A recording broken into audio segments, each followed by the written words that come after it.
नमस्कार दोस्तों, आप सबका स्वागत है हमारे चैनल नेक्स्ट 9 स्पोर्ट्स पर। दोस्तों बात करेंगे इंडिया वर्सेस इंग्लैंड की चल रही 5 मैचों की टेस्ट सीरीज के बारे में।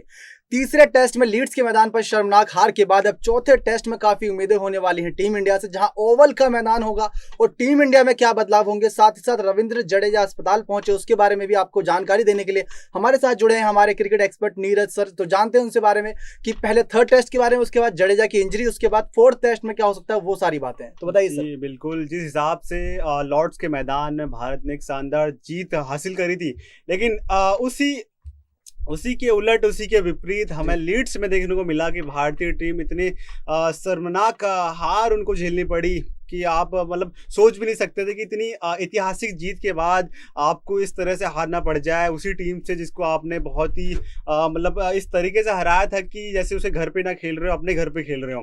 लेकिन अगले मैच में ही उन्होंने दिखा दिया कि ये हमारे घर के मैदान हैं, हमें पता है कि ये मैदान कैसे खेलते हैं, किस तरह से स्विंग करानी पड़ती है यहाँ पे, किस तरह से बाउंस कराना पड़ता है। क्योंकि इस मैच में, जो लीड्स के मैच में, जो थर्ड टेस्ट मैच हुआ था इंग्लैंड वर्सेज इंडिया का, इसमें हमारे गेंदबाज का वो जलवा हमें देखने को नहीं मिला जो जलवा इंग्लैंड के गेंदबाजों ने हमें पहली इनिंग में करके दिखाया। 78 रन पे टीम इंडिया के बैट्समैनों को मतलब ऐसे धूल चटा दी उन्होंने कि आप कह नहीं सकते कुछ इनके बारे में। जी, जिस हिसाब से जेम्स एंडरसन ने आते ही पहले केएल राहुल को मारा, फिर उसके बाद चेतेश्वर पुजारा को मारा, उसके बाद विराट कोहली, किंग कोहली को मारा, फिर आप तो उसके बाद फिर सोच नहीं सकते कि जब टीम इंडिया की बैटिंग ऑर्डर की रीढ़ की हड्डी टूट जाती है तो फिर आप कह नहीं सकते कि मैच में आप वापसी कर पाए, क्योंकि आप पहले दिन से ही बैकफुट में थे। जी बिल्कुल। अगर देखा जाए तो अगर 78 पर टीम इंडिया ऑल आउट हुई थी तो उम्मीद हम ये भी करते थे कि भारतीय तेज गेंदबाज कम से कम कुछ नहीं तो 150 या 200 रन के आसपास रोक लेती इंग्लैंड को। 400 के पार आंकड़ा जा रहा है। उसके बाद जब टीम इंडिया बल्लेबाजी करने उतर रही है तो नर्वस 90 पर पुजारा आउट हो गए। उसके बाद कोहली से बड़ी पारी की उम्मीद थी, फिर एक बार निराशा हाथ लगी। वही कवर ड्राइव लगातार खेलें जिसकी वजह से मात खानी पड़ रही है। एक गलती से इंसान सीख जाता है, लेकिन चारों बार दोस्तों अगर पिछले उठा के देखें तो वही कवर ड्राइव आपको लगातार देखने को मिलेगी। लेकिन अगर यहाँ पर गौर करेंगे तो अभी तक बल्लेबाजों से उतना अच्छा प्रदर्शन नहीं देखने को मिला, खासकर पंत से। पंत के रिप्लेसमेंट की बात सोशल मीडिया पर काफी तेज है। उनकी जगह वृद्धिमान शाह को लाने की बात हो रही है और अजिंक्य रहाणे की जगह हनुमा विहारी या फिर सूर्य कुमार यादव की, उस बारे में क्या कहना चाहेंगे? जिस हिसाब से आप चेंजेस की बात कर रहे हो, ऋषभ पंत ने हाल ही में उनको आप अभी निकाल नहीं सकते, क्योंकि अभी उन्होंने ऑस्ट्रेलिया में इतने बेहतरीन अपनी टेस्ट इनिंग खेली है जिसकी बदौलत हम जीते हैं ऑस्ट्रेलिया में, तो उनको निकालने की तो बात ही नहीं। आप कह सकते हैं कि उनकी जगह पे आप रिद्धिमान शाह को भी बहुत सारे मौके मिले थे, लेकिन उस हिसाब से ऋषभ पंत को अभी थोड़ा सा और हमें कहते हैं कि थोड़ा सा और मौके देने की जरूरत है, क्योंकि उन्होंने हाल ही में बहुत अच्छा परफॉर्म करके दिखाया है। और इन मैचों में भले ही वो रन नहीं बना पा रहे हो, मेरे हिसाब से गलत शॉट सिलेक्शन कर पा रहे हैं। उनकी मानसिकता थोड़ी मेरे हिसाब से बदलनी चाहिए, अपनी मानसिकता को, क्योंकि हर टाइम आप शॉट खेलने के लिए नहीं जा सकते जब आपकी टीम इतनी बड़ी परेशानी में हो, 4-5 विकेट गिर चुके हैं और आपको मैच बचाना है वहां पे, तो या फिर आपको रन कंप्लीट करके फिर उनको स्कोर देना, तो वहां पे जाके आप इस तरीके से अपनी जिम्मेदारी को भूल नहीं सकते हैं। विराट कोहली ने जो कहा था कि इस हार के बाद सभी प्लेयरों को अपनी जिम्मेदारियां समझनी होंगी, मतलब उनका सीधे से कहने का मतलब था कि हर एक प्लेयर को इस हार के बाद अपनी उस भूल को दोबारा नहीं करना पड़ेगा। लेकिन जिस हिसाब से ऋषभ पंत पहले मैच में आउट हुए, दूसरे मैच में आउट, उसके बाद थर्ड मैच में भी उसी तरीके से रॉबिन्सन की बॉल पे आउट होते हैं, of side off stump ball बाहर को जाती है और उनका बैट का एज लग के सीधे कीपर के हाथ में कैच जाता है। बहुत सिंपल कैच पकड़ते हैं जोस बटलर और उसके बाद मैच का रुख ही बदल जाता है, क्योंकि उसके बाद आने वाले जडेजा होते हैं। जडेजा इतना खास कमाल कर नहीं पाए थे, लेकिन कमाल कर पाए हैं। आप उन पे भी सवाल नहीं कर सकते दीपक। लेकिन अब क्या आपको लगता है कि जो T20 और वनडे की उपकप्तानी रोहित शर्मा करता है, वो टेस्ट में भी उपकप्तानी अब रहाणे की जगह रोहित को दे देनी चाहिए? जी नहीं, रहाणे ने भी बहुत अच्छी, अभी मेरे हिसाब से इतनी जल्दीबाजी नहीं करनी चाहिए। एक मैच हम जीते हैं तो एक मैच हम हार गए हैं, मतलब अब जीत हार का खेल है। पहला भी लगभग जीत ही गए थे जी, पहले वाले भी हम जीत चुके थे, लेकिन अभी आप चेंजेस की जो बात कर रहे हैं कि अजिंक्य रहाणे की जगह आप रोहित शर्मा को कैप्टन कर दीजिए, फिर रोहित शर्मा अच्छा खेल रहे हैं अभी इसलिए शायद उन्हें कैप्टन बनाए, लेकिन ऐसा नहीं होता है।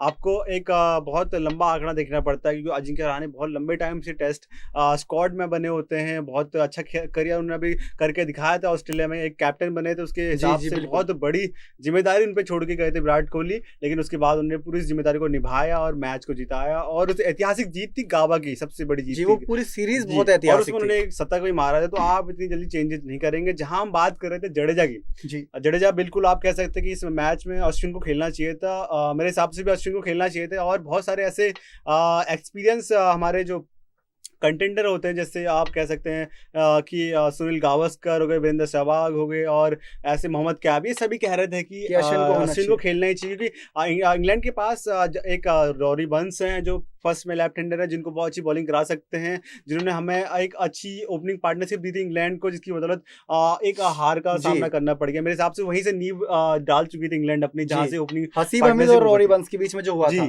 लेकिन अब ओवल के मैदान पर भी निगाहें होंगी, क्योंकि वहां पर स्पिनर का बोलबाला है, ये बात सामने आई है। और दूसरी तरफ जडेजा के हॉस्पिटल में भी जाने की खबरें आई थी, क्योंकि उनकी नी इंजरी थी। ज्यादा बातें जानते हैं हमारे नीरज सर से। जी बिल्कुल, ये खबरें जरूर आई हैं कि एक बाउंड्री के वक्त थोड़ा उनकी नी में इंजरी होगी बॉल को रोकते वक्त, और मेरे हिसाब से अगर ये इंजरी ज़्यादा नहीं हुई तो शायद खेल भी सकते हैं, लेकिन अगर ज़्यादा हुई, स्कैनिंग के लिए गया गया है, उसकी रिपोर्ट आने में अभी थोड़ी 2-4 दिन लगेंगे, तो कहीं ना कहीं मुझे लगता है कि अश्विन की वापसी होनी ही चाहिए टीम में, क्योंकि अब उनकी ज़रूरत पड़ चुकी है। क्योंकि आप जहाँ उनके एक बतौर ऑलराउंडर उनको खिलाते हो जडेजा को, तो वहाँ पर भी अभी उतने कारगर साबित हुए, भले उनके अपोजिट सामने कोई ऐसा बल्लेबाज उनके सामने नहीं टिकता कि ताकि वो स्कोर कर पाए। भले उन्होंने 50 रन मारे थे टेस्ट मैच में, लेकिन उसके बाद लगातार वो फ्लॉप शो करते आए हैं बॉलिंग में, जहां एक इंडिया को अभी जैसे हमें उन्होंने विकेट निकाल के दिए हैं, 2 विकेट जो निकाले थे उन्होंने, एक हासिफ हमीद का निकाला था, उसके बाद उन्होंने एक बेहतरीन विकेट लिया था। लेकिन अब ओवल की मैदान की बात करें तो ओवल के मैदान पर जो सबसे अच्छा स्कोर इस समय जो दिख रहा है वो रविंद्र जडेजा का है, जो 2018 में सीरीज खेलने गई थी।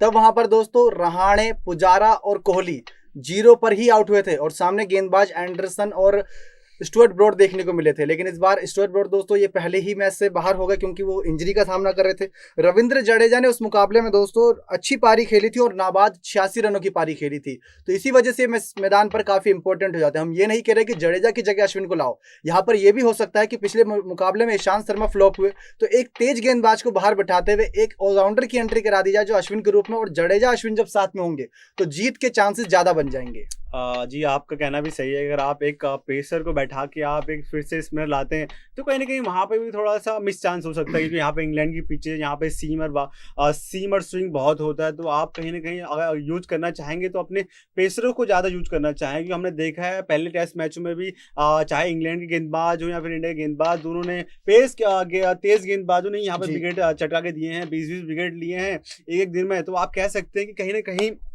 आप यहाँ पे शार्दुल ठाकुर की बात मैं करना चाहूँगा। अगर ईशांत शर्मा उतने हालिया फॉर्म में नहीं दिखे थे इस टेस्ट मैच में 4 दिनों में, तो मेरे हिसाब से कहीं ना कहीं उनका एक चेंजेस हो सकता था कि ईशांत शर्मा की जगह पे आप शार्दुल ठाकुर को यूज कर सकते हैं, क्योंकि उन्होंने अपने पहले टेस्ट मैच में काफी बेहतरीन बॉलिंग करके दिखाए थे। उसके बाद आप ईशांत शर्मा को लाए चोट के कारण, लेकिन उन्होंने भी लॉर्ड्स में बहुत अच्छा करके दिखाया था। लेकिन इस मैच में लीड्स के मैदान में उतने कारगर साबित नहीं हुए, उस मूवमेंट पर उन्होंने विकेट चटका के नहीं दिए इंडिया को, जहां पे जरूरत थी। लेकिन अब बात की जाए कि जब 2018 में ये मुकाबला हुआ था ओवल के मैदान पर इंडिया वर्सेस इंग्लैंड का, तो दोस्तों इंडिया को 118 रनों का हार का सामना करना पड़ा था, क्योंकि वहां पर इंग्लैंड पूरी तरीके से दावेदार दिखी थी। तब दोस्तों उनकी टीम में एलिस्टर कुक, मोइन अली और जोस बटलर ने बहुत बेहतरीन अर्धशतकीय पारी खेली थी। लेकिन टीम इंडिया इतिहास नहीं दोहराना चाहेगी, और ये जो मैच होने वाला है ये काफी निर्णायक होगा। अगर टीम इंडिया जीती तो सीरीज में बढ़त के साथ आगे जो अगला 5वां टेस्ट होगा 10 तारीख को, उसमें दोस्तों उतरेगी, उसमें जीत के चांसेस पर रहेगी मुहाने पे सीरीज के। अगर हारती है तो अगले मैच में फिर ड्रॉ करके दोस्तों सीरीज बराबर करने का मौका होगा। लेकिन टीम इंडिया को ये जीतना होगा, क्योंकि इंग्लैंड के मैदान पर आखिरी बार दोस्तों 2007 में ही सीरीज जीते थे। क्या वो कमाल कोहली कर पाएंगे? कोहली का 2019 का जो शतक का सूखा चला रहा है वो भी खत्म होगा या नहीं? चौथे टेस्ट में दोस्तों आपको जानकारी मिल जाएगी। बने रहिए हमारे चैनल के साथ। नेक्स्ट 9 स्पोर्ट्स की रिपोर्ट।